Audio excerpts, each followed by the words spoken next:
The Cthar homeworld was a nightmarish hellscape by any standard measurement. A planet with 1.8 times Earth's gravity, its atmosphere was a swirling mixture of corrosive gases that would dissolve unprotected flesh within minutes.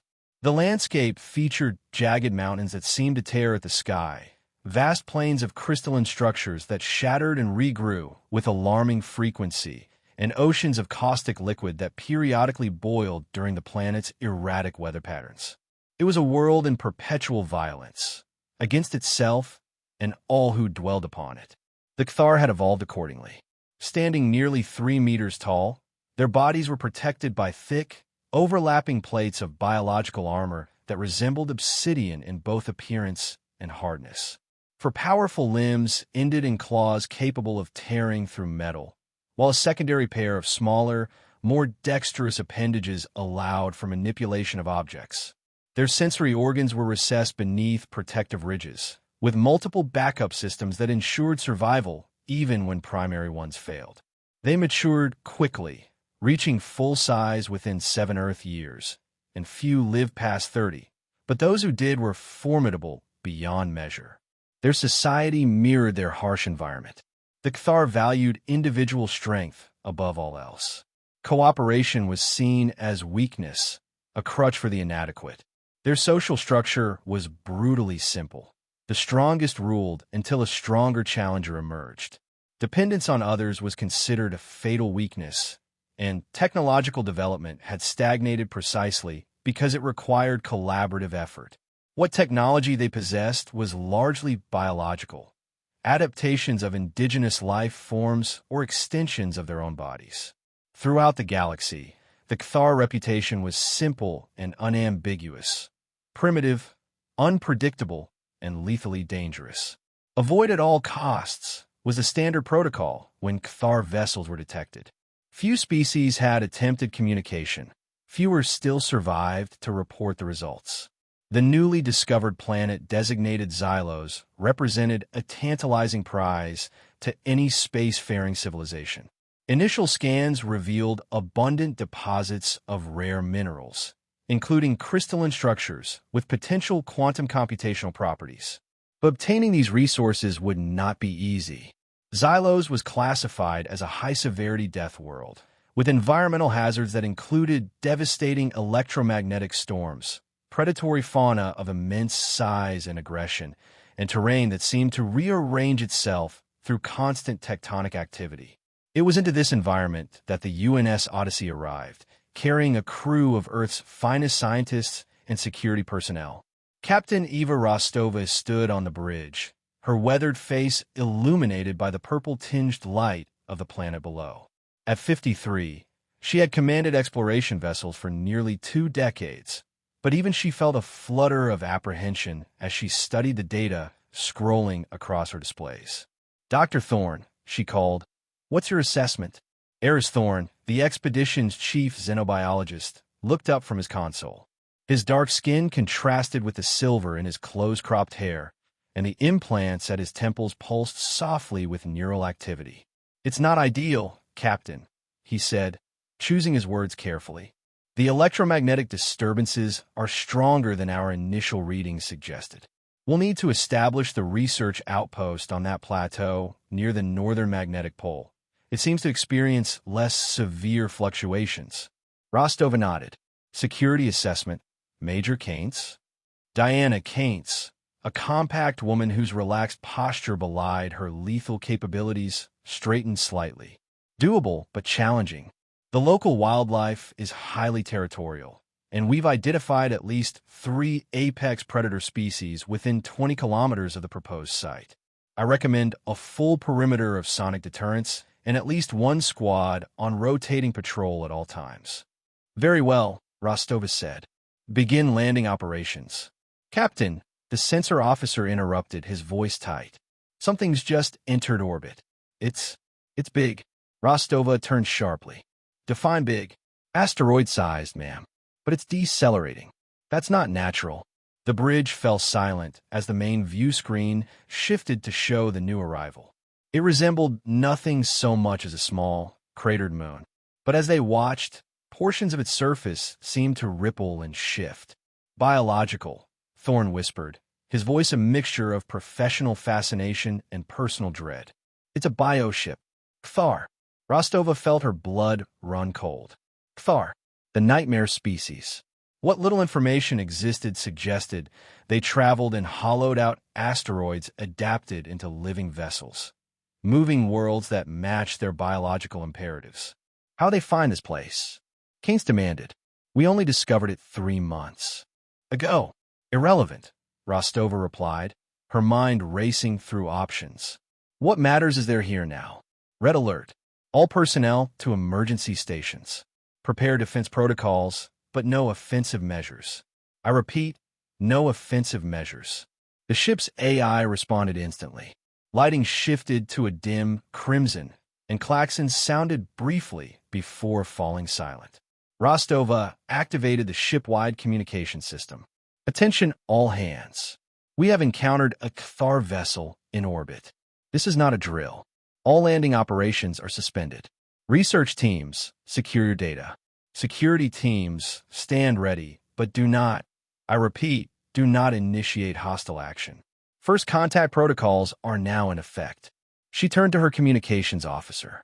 Any response to standard greeting transmissions? The young officer shook his head. Nothing on conventional channels. Captain, I'm broadcasting on all frequencies, including some we know their bioships can detect.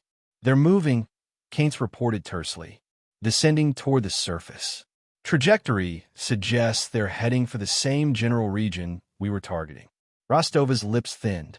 Of course they are. It's the most stable area on an unstable planet. Captain, Thorne interjected, I recommend we attempt to establish a physical presence on the surface before they completely secure the area. Kthar respects strength and territory. If we're already there when they arrive, they'll see it as a challenge, Keynes countered. They'll see our absence as weakness, Thorne corrected. Which would be worse? Rostova considered for a moment, then nodded. Prepare the shuttle. Dr. Thorne, Major Keynes, you're with me. Lieutenant Cooper, you have a con. If things go sideways, your priority is the safety of the ship and crew. Understood. Yes, Captain, Cooper replied, his young face solemn. Within 30 minutes, the shuttle had descended through Xylos's turbulent atmosphere. Rostova had selected a small team. Herself, Thorne, Keynes, engineer Malik Rodriguez, and security specialist Lien Wei. Each wore environment suits enhanced with additional protective layers. Not enough to stop a determined Kthar attack, but sufficient to provide some confidence. Their landing site was a flat expanse of what appeared to be solidified magma, its surface glassy and dark. In the distance, jagged mountains reached toward the alien sky, while strange, tentacled vegetation swayed despite the absence of wind. The air, even filtered through their suits, carried the tang of ozone and something reminiscent of rotting fruit. Charming place, Rodriguez commented, adjusting a portable shield generator. Reminds me of my ex-mother-in-law's garden. Focus, Malik, Rostova ordered, though not unkindly. Dr. Thorne, what can we expect? Thorne was studying his handheld scanner, his expression troubled. The Kthar bioship has landed approximately 7 kilometers northeast. I'm detecting movement, large organisms heading in this direction. Their speed suggests purpose. How long? Keynes asked, checking her weapon, a pulse rifle designed to incapacitate rather than kill. At their current pace, 15 minutes. Rostova nodded. Then we have 14 minutes to prepare. Rodriguez, get those shield generators online. Wei, establish a perimeter with the drone sentries. Thorne, I want every scrap of data on Kthar communication patterns loaded into the translator AI. Keynes, with me, let's establish a clear meeting point that gives us visibility without appearing aggressive. They worked with practiced efficiency, each movement precise despite the oppressive gravity and disorienting alien landscape. Rodriguez had just activated the last shield generator when Wei's voice crackled over the comm. Contact. Multiple large entities approaching from the northeast. They're moving fast, Captain. Rostova moved to Wei's position, and her breath caught in her throat. Advancing across the glassy plain were 5 massive figures. Even at this distance, their size was apparent. They moved with shocking speed for their bulk, a combination of loping strides and occasional bounds that ate up the terrain. "Hold positions," she ordered. "No sudden movements." "Thorn, is the translator ready?" "As ready as it can be with such limited data," the xenobiologist replied. "It's analyzing visual cues, movement patterns, and the limited vocalizations we have on record." "But Captain, we should be prepared for the possibility that they don't wish to communicate at all." The Cathar slowed as they approached, spreading out in a semicircle approximately 50 meters from the human position. Now Rostova could see them clearly. The largest, clearly the leader, stood nearly 3.5 meters tall, its obsidian carapace reflecting the alien sunlight in iridescent patterns. Its 4 main limbs ended in claws that looked capable of shearing through a shuttle's hull, while smaller. Manipulators flexed near what she presumed was its torso. What might have been its head swiveled, revealing recessed sensory organs that glowed with an internal amber light.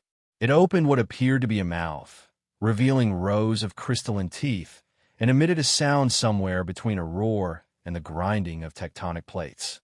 The translator AI in Rostova's helmet processed for a moment, then offered territory. Challenge. Weakness. The Cathar leader, Forlag, as the humans would later name him, took a single step forward. The ground beneath his foot cracked. "Captain," Keynes murmured, "I strongly recommend we fall back to the shuttle. They're assessing us, and I don't like the calculation they're making." Rostova straightened to her full height, knowing it was inadequate compared to the behemoths before her, but unwilling to show hesitation. "This is Captain Eva Rostova of the United Nations ship Odyssey," she announced, allowing her suit's external speakers to project her voice. "We come in peace, seeking knowledge and mutual understanding." The translator converted her words into a series of tones and pauses that the AI calculated might be comprehensible to the Cathar. Forlag's response was immediate. A guttural sound accompanied by a flaring of the plates around what passed for his neck, followed by a dismissive gesture with one massive claw. "Small, machine-dependent, not worthy. Leave or die." Rostova held her ground. "We respect your presence here, but we also have a right to explore. This planet is unclaimed territory. There is room for both our species." The translator struggled with this concept, producing a sequence that seemed to confuse the Cathar. Forlag conferred briefly with his companions, a series of grunts and physical posturing that the AI couldn't fully interpret. Then, without warning, one of the smaller Cathar lunged forward, covering half the distance to the humans in a single bound. Keynes raised her weapon, but Rostova signaled her to hold fire. The Cathar stopped, seeming almost disappointed by the lack of reaction. It extended a claw and casually crushed one of the drone sentries that hovered nearby, the metal crumpling like tissue paper. Technology. Crutch. Weakness. The translator interpreted. Rostova maintained her composure. "We use technology. You use biological adaptation. Different approaches to survival. Neither inherently superior." This concept seemed to genuinely puzzle the Cathar. Their society had evolved on the principle that strength, individual, immediate, demonstrable strength, was the only meaningful measure of worth. The idea that these small, soft creatures with their machines could consider themselves equals was incomprehensible. Forlag stepped forward, looming over Rostova. At this proximity, she could smell a musky, metallic odor emanating from his carapace and feel the heat radiating from his massive form. His amber sensory organs fixed on her face, studying her with alien intensity. "Prove, worth, or leave." Before Rostova could respond, the sky darkened abruptly. All eyes, human and Cathar, turned upward as purple-tinged clouds boiled into existence with unnatural speed. Lightning arced between them, not the clean white bolts of Earth, but writhing tendrils of energy that branched and reconnected in complex patterns. "Captain!" Rodriguez shouted over the suddenly howling wind. Electromagnetic storm forming, much larger than anything in the forecast. As if to emphasize his warning, a bolt of energy struck the ground less than 100 meters away, leaving a crater of glassy, smoking rock. The Kthar reacted with evident discomfort, their carapaces flexing and sensory organs retracting slightly. Back to the shuttle, Rostova ordered, even as her comm system crackled with interference. We need to get to higher ground. The Kthar were already moving, abandoning their confrontational posture in favor of rapid retreat. Forlag lingered momentarily, fixing Rostova with one final stare before turning to follow his companions. The humans struggled toward their shuttle, fighting against the increasingly violent wind. Lightning continued to strike around them, each impact closer than the last. Rodriguez reached the shuttle first, slapping his hand against the access panel. Nothing happened. "Systems are fried," he shouted. "The impulse must have." His words were cut off as a massive bolt struck the shuttle directly. The vessel's systems, despite their shielding, overloaded instantly. Sparks erupted from the access panel, and a thin plume of smoke began to rise from the engine compartment. "Take cover," Keynes yelled, pulling Rostova away from the stricken craft. "It's going to." The explosion wasn't particularly large, but it was decisive. The shuttle's power core destabilized, releasing a controlled but destructive burst that left the vessel a smoking ruin. Silence fell as the humans stared at their destroyed transport. The storm continued to rage, but seemed to have moved slightly away, giving them a momentary reprieve. "Well," Rodriguez said finally, "that's not ideal." Rostova's mind raced. "Status report. Is everyone unharmed?" After confirming that no one was injured, she activated her comm unit. Static greeted her. "Odyssey, this is Rostova. Do you copy?" More static. "The storm's blocking communications. We're on our own until it passes." "Which could be days," Thorne noted grimly.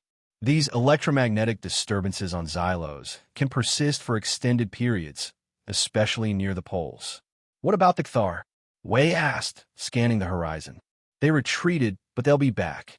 "And we're stranded," Keynes added. "Sitting ducks." Rostova was about to respond when movement caught her eye. Approaching through the dissipating dust cloud was a massive form, Forlag. He moved with deliberate slowness, his posture unlike the aggressive stance he'd displayed earlier. Behind him, at a greater distance, the other Kthar watched. The translator struggled to interpret his next vocalizations, offering fragmented concepts: storm, danger, challenge. Rostova stepped forward, ignoring Keynes's hissed warning. "Yes, the storm is dangerous. For all of us." Forlag made a sweeping gesture that encompassed the ruined shuttle, the humans, and the distant horizon. The translator pieced together: shelter, far, test of strength. Victor claims territory. Thorne moved to Rostova's side. "Captain, I believe he's proposing a challenge. A test to determine who has the right to remain on Xylos."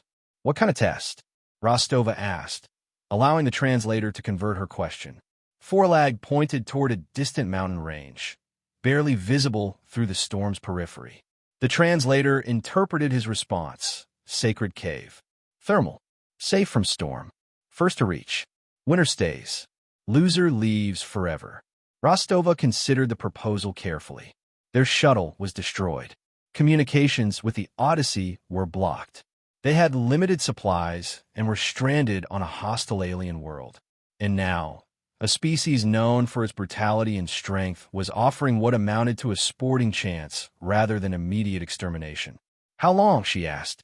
"How long to reach this cave?" 3 planetary rotations, came the translated response. "If strong enough." Rostova turned to her team, stepping out of Forlag's hearing range. "Opinions?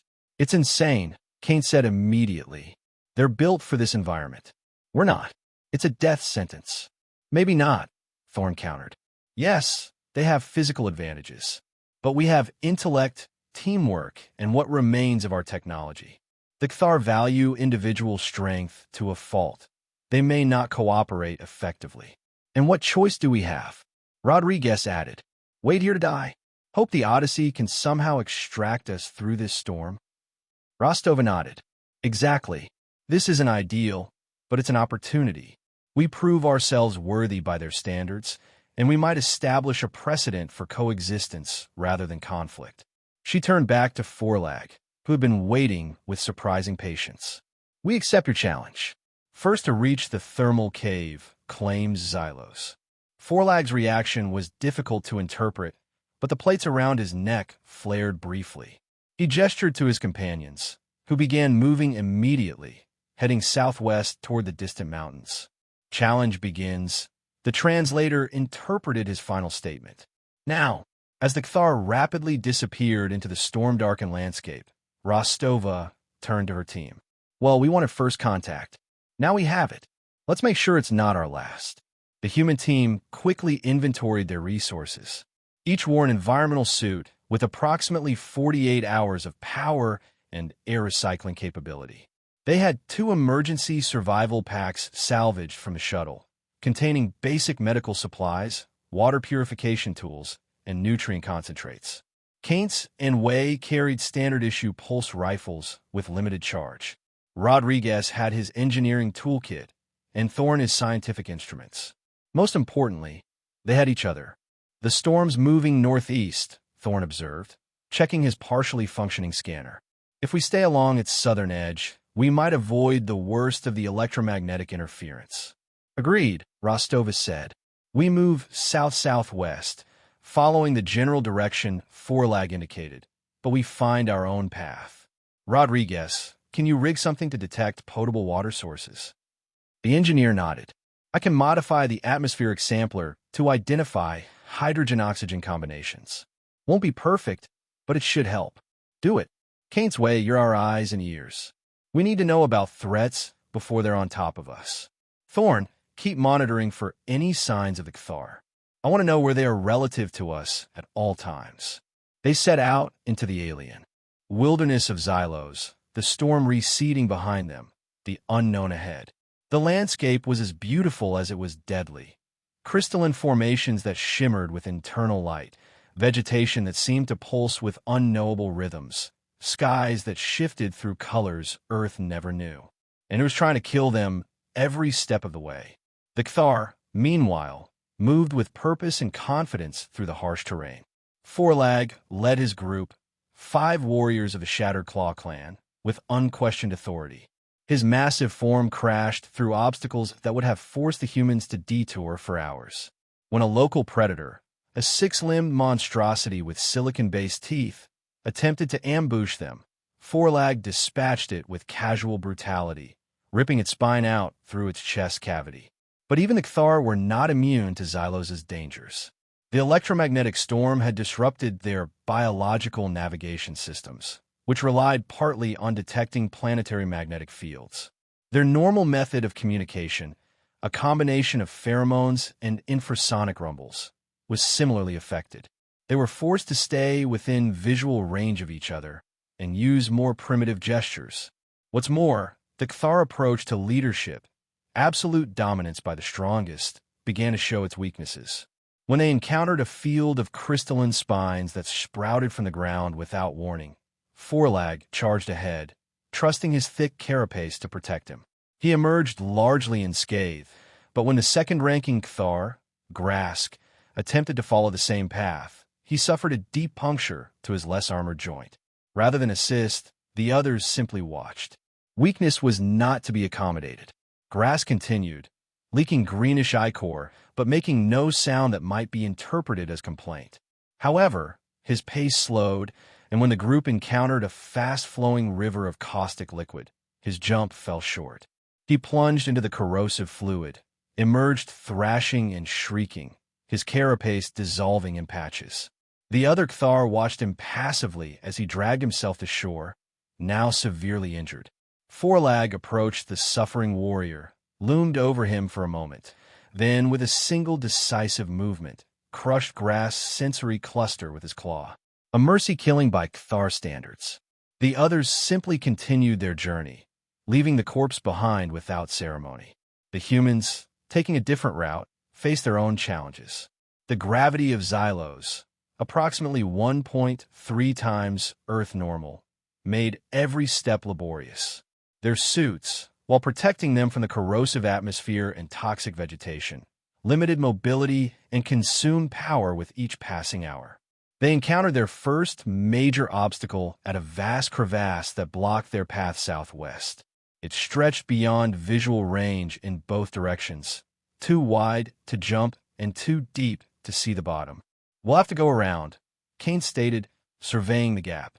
"But which way?" "Based on topographical readings, it may narrow to the west," Thorne suggested. "But that would add hours to our journey." Rostova studied the crevasse thoughtfully. "Rodriguez, what about the grappling equipment from the survival packs? Could we use it to cross?" The engineer considered. The magnetic grapples might adhere to the rock face on the other side, but they're designed for emergency use, not spanning gaps this wide. "What if we daisy-chain them?" Way suggested. "Connect both units to double the range." Rodriguez's face lit up. "That might actually work. We need an anchor point on this side, too, something to absorb the strain when we swing across." They identified a sturdy crystalline formation, tested its stability, then carefully set up their makeshift crossing system. The combined grappling units just barely reached the far side. After extensive testing, Wei volunteered to go first, being the lightest and most agile team member. Everyone held their breath as she launched herself over the abyss, swinging in a long arc toward the opposite ledge. For a heart-stopping moment, it seemed she would fall short, but with a final effort, she scrambled onto solid ground. One by one, they followed, each crossing more harrowing than the last as fatigue set in. Rodriguez, the heaviest, went last. Halfway across, one of the grapple attachments began to give way with an ominous creaking sound. "Rodriguez!" Rostova shouted. "Moo!"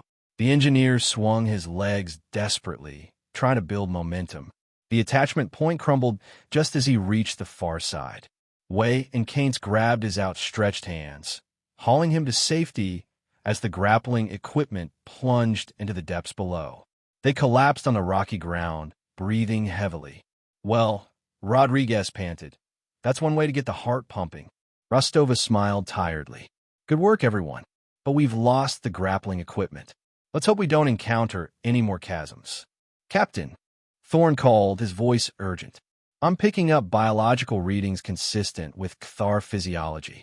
They tensed, weapons ready, but Thorne shook his head. "No, not heading toward us.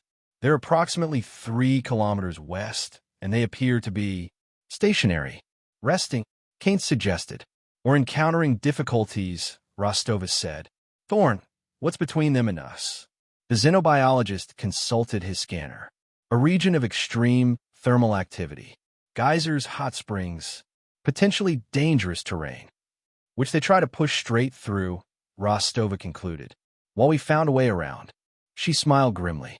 "Our first advantage. Let's press on while we have it." As their second day on Xylos progressed, both groups continued their desperate race toward the distant thermal cave. The humans moved more slowly but more intelligently, using their technology and teamwork to navigate the treacherous landscape. They sheltered during the worst of a brief but intense acid rainfall, constructed a flotation device to cross a narrow but deep waterway, and used Wei's tracking skills to identify the safest paths through predator-infested territories. The Kthar, now down to 4 after Grass's death, maintained their relentless pace. They powered through obstacles that would have killed any human instantly. When indigenous flying creatures attacked, the Kthar simply endured the assaults, the creatures' barbed proboscises barely penetrating their armored hides. When they encountered quicksand-like terrain, they thrashed through by sheer brute force, even as it cost them valuable energy. But their lack of cooperation began to exact a steeper price. Another warrior, Morix, became separated during a period of low visibility caused by spore-releasing vegetation. Rather than search for him, Forlag pressed onward. The mission took precedence over any individual, even as their diminishing numbers reduced their overall effectiveness. As the second planetary rotation ended, the mountain range loomed closer. Both groups had covered significant distance, but the final leg of the journey would test them most severely.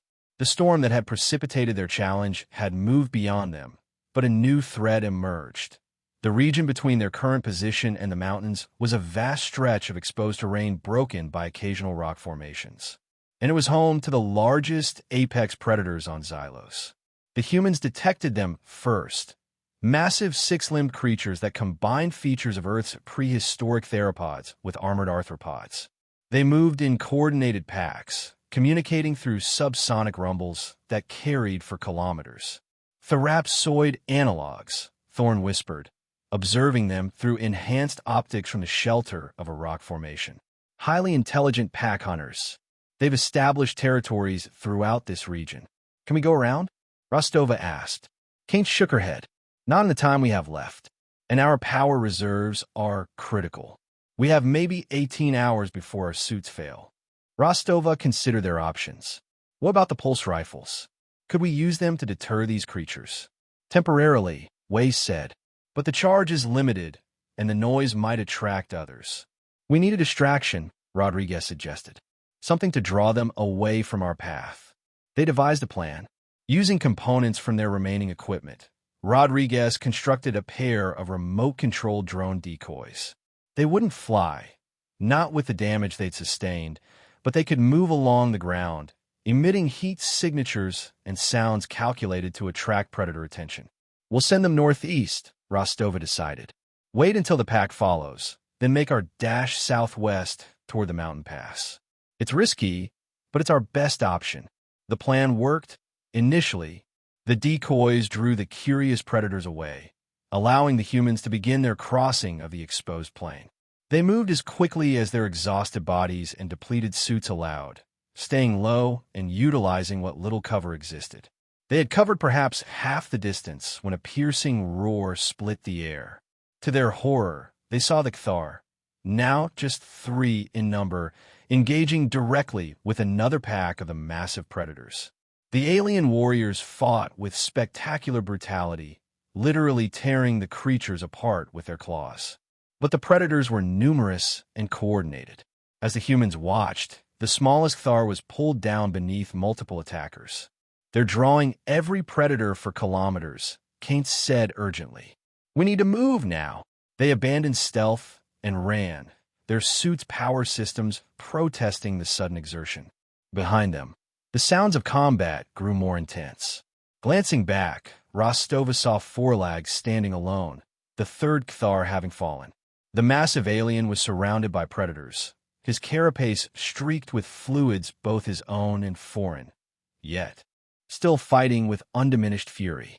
He's buying us time, Rostova realized aloud. Unintentionally, but still. They reached the foothills as night fell on Xylos, their suits beginning to fail in various ways. Rodriguez's atmospheric recycler was the first to go, forcing him to switch to emergency reserves. Wei's thermal regulation system followed, leaving her alternately shivering and overheating. Thorne's scanner died, depriving them of their best tool for navigating the unfamiliar terrain. The thermal cave, according to their last readings, lay somewhere in a high mountain pass ahead, a natural formation where geothermal activity created a stable, survivable environment. But in the darkness, with their equipment failing and their bodies at the limit of endurance, finding it seemed increasingly impossible. We need to rest, Keynes finally said, as Rodriguez stumbled for the third time. Just for an hour. We can't keep going like this. Rostova wanted to argue, but knew the security officer was right.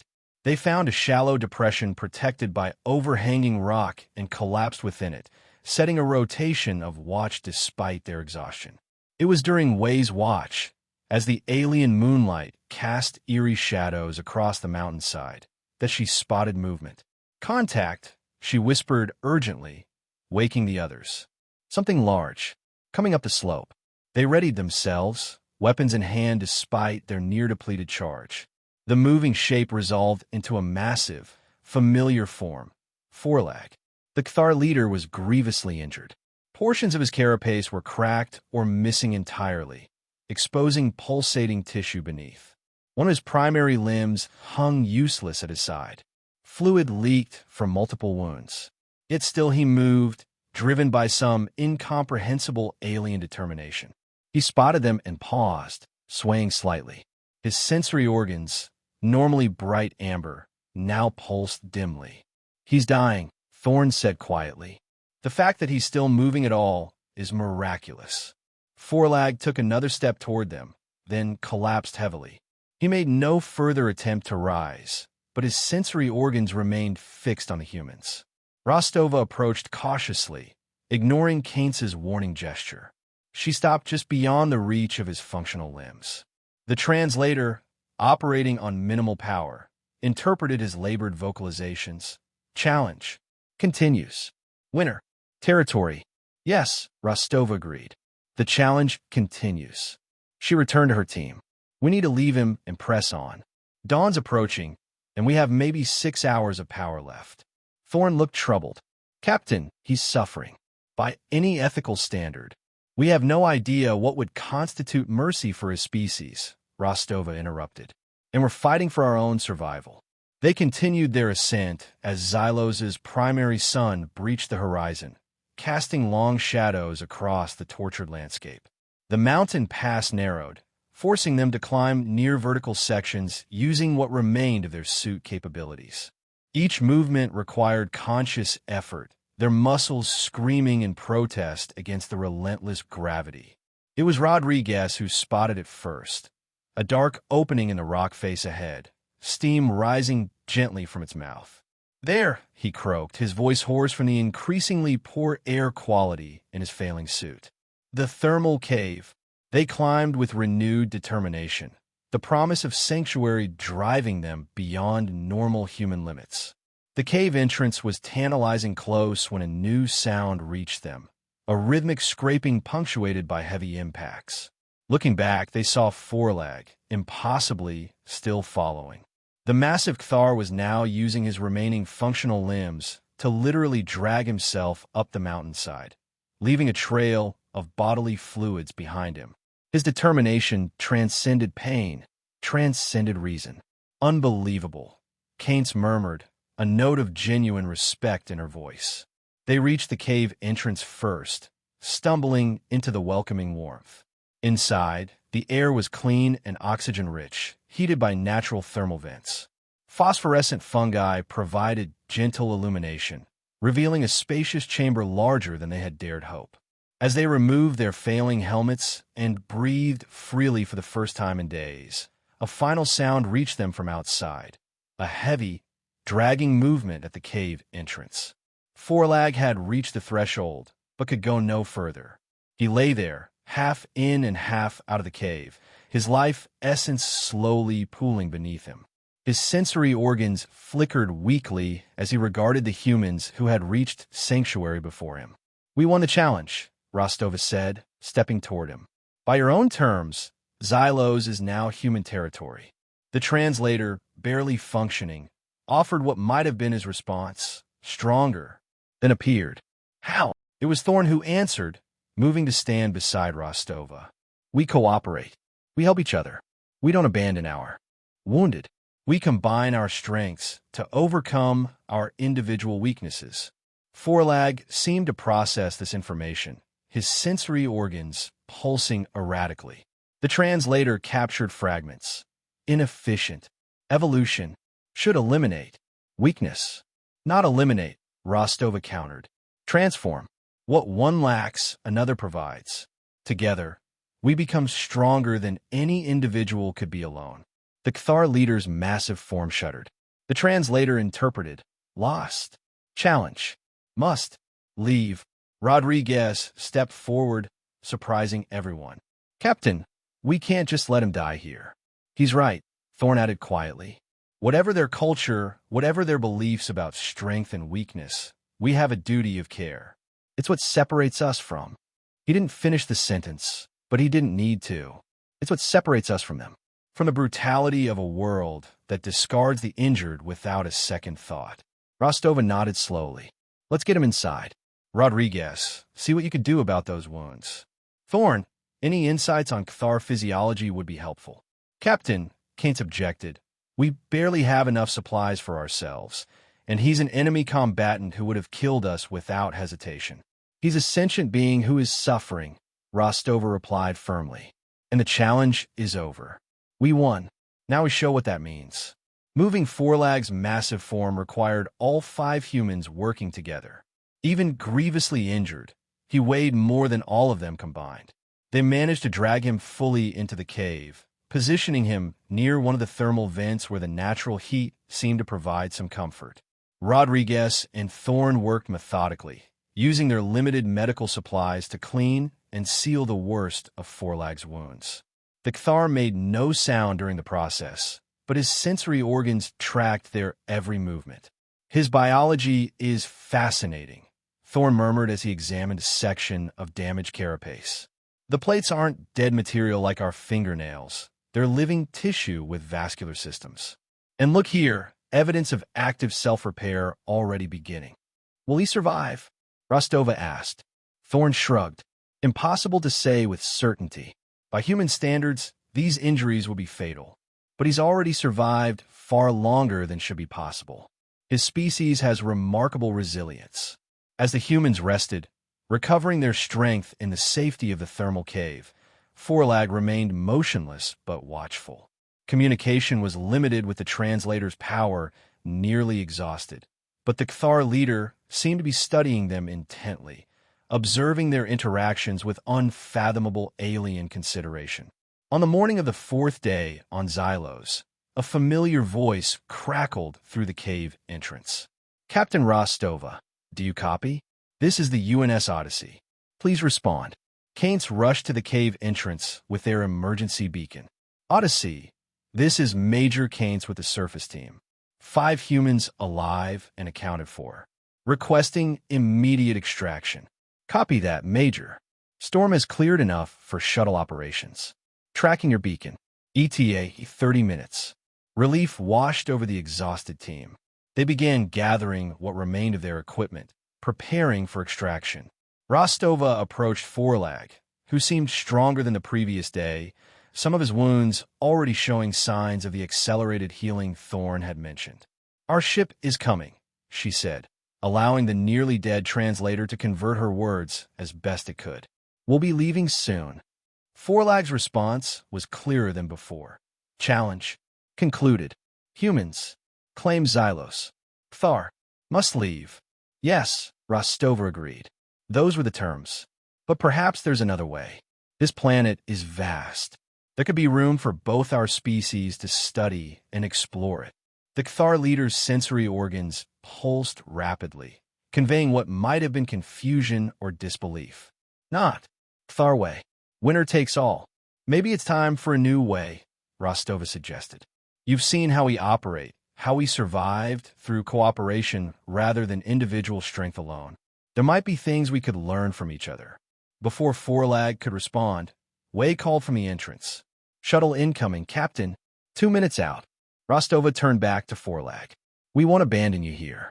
When you're strong enough to travel, you can return to your ship and leave Xylos as agreed. Or, she hesitated, or you could stay and observe us further. Learn why cooperation succeeded where individual strength failed. The shuttle landed on a small plateau near the cave entrance. Lieutenant Cooper emerged, leading a recovery team with fresh environmental suits and medical equipment. Captain, he exclaimed, we thought we'd lost you when the storm hit. The Cthar bioship has been in orbit for days, seemingly waiting. We've been monitoring for any sign of... He stopped. Abruptly, noticing Forlag's massive form deeper in the cave. Is that? Yes, Lieutenant, Rostova confirmed. We've been getting acquainted. The recovery team helped the exhausted surface team toward the shuttle. Thorne had insisted on leaving supplies for Forlag, medical materials, and nutrient concentrates compatible with his biology according to their limited analysis. As they prepared to depart, Rostova paused at the cave entrance for a final look at the alien who had challenged them, fought them, and ultimately lost to them.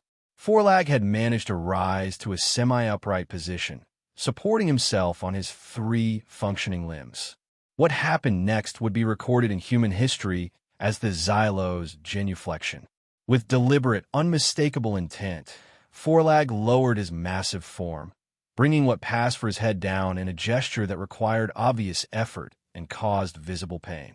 He held the position, a bow by any interpretation, for several seconds before straightening again. The translator, with its last energy, offered a final interpretation. Strength, different than believed. Forlak, learns. Rostova straightened to attention and returned the gesture with a formal bow of her own. No words were exchanged. None were needed. As the shuttle lifted off, Thorn moved to the viewport beside Rostova. What do you think will happen when he returns to his people? Rostova watched the thermal cave recede from view, knowing Forlag was watching their departure. I don't know. Their society values strength above all else. He might be executed for weakness, or he might transform their understanding of what strength truly is. Either way, Rodriguez interjected, they're going to have a very different view of humans now. And we of them, Keynes added grudgingly. I wouldn't have believed any of them capable of what we witnessed. The determination, the will to continue despite impossible odds. Qualities we share, Rostova noted, despite our differences. We survived the same Deathworld, after all, just with different approaches. The shuttle docked with the Odyssey, and the weary team was greeted by cheers and medical personnel. Debriefings would follow, reports would be filed, and the diplomatic corps would analyze every second of their encounter with the Cthar.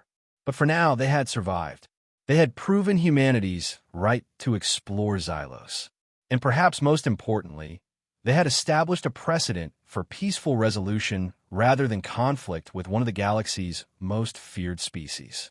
3 months later, the research outpost on Xylos was fully operational. Enhanced shielding protected it from the planet's electromagnetic storms, and improved understanding of local predator behavior patterns kept the security teams one step ahead of threats. Captain Rostova stood on the observation platform, watching as Dr. Thorne directed the installation of new sensor equipment. The outpost had been named Concordia Point, a small gesture toward what they hoped would be a new era of interspecies understanding. Captain, a communications officer called from nearby. We're picking up a signal.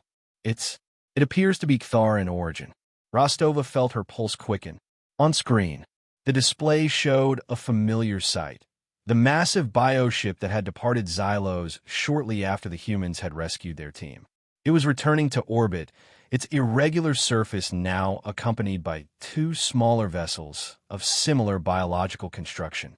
They're broadcasting a signal on our frequencies, the officer reported with surprise. It's crude, but I think they're requesting permission to approach. Rostova smiled, remembering a massive alien form lowering itself in recognition of a different kind of strength. Send response, she ordered. Permission granted, and prepare the landing facility. I believe we're about to make history again. As the Cthar vessels began their descent, Rostova reflected on the lesson they had learned together on this harsh world. That sometimes, when 2 Deathworld species meet, the strongest response isn't aggression or dominance, but recognition, and the wisdom to bow to a different kind of strength. The future would not be easy. Cthar biology, psychology, and culture remained largely mysterious, their instincts forged in an environment of unimaginable brutality. But a door had been opened, a precedent established. Perhaps that was enough. For now, she watched the alien ships approach, carrying beings who had evolved in a world as merciless as humanity's worst nightmares, yet who had learned, as one representative had shown, that sometimes the strongest response is to bow. Keynes joined her at the viewport. Do you think it's him? Forlak. I don't know, Rostova admitted. But whoever it is, they're here because of what happened in that cave. Because we chose compassion over expediency. Because we showed them a different kind of strength. The first Cthar vessel touched down on the landing pad, its biological hull rippling as it adjusted to Xylos' gravity. A portion of the surface parted, revealing a dark opening. And from that opening emerged a massive, familiar figure, its obsidian carapace gleaming in the alien sunlight, amber sensory organs bright and alert, moving with the confident stride of a predator, but approaching with unmistakable purpose rather than aggression. Rostova straightened her uniform. Well, she said to her assembled team, let's go welcome our guests. With that, she led them toward the airlock, toward a future none of them could have imagined, on a death world that had taught 2 species the true meaning of strength.